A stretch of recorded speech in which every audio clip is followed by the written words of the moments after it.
In the summer of 2020, I traveled, this was at the height of the pandemic, I traveled to Berlin to speak to a group of about 1.3 million people from all over Europe in a peaceful demonstration.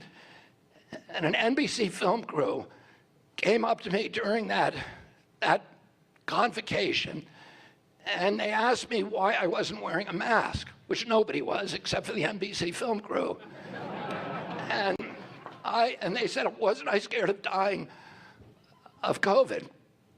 And I said to them, there's a lot worse things than dying.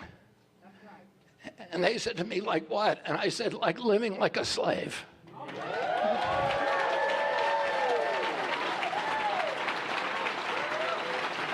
Like having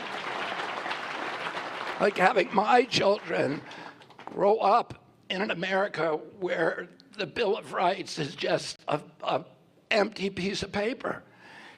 In 1776, there was a generation of Americans that were willing to sacrifice their lives, their jobs, their property, their fortunes to give us this Bill of Rights. And upwards of 20,000 of them died to give us this gift. And we managed to keep it for 2 centuries. And then in 8 short years, during the administrations of 2 presidents, we gave it all away without putting up a fight. Thomas Jefferson said that the tree of liberty has to be watered with the blood of every generation.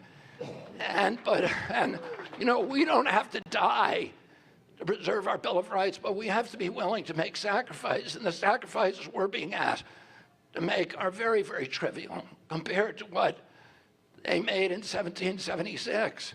We're being asked to endure the scolding or the disapprobation of the public, the defamations of the press, the antipathy of our government. But that's not a big deal. We all need to be able to put our self-interest aside if we're going to maintain these rights for future generations.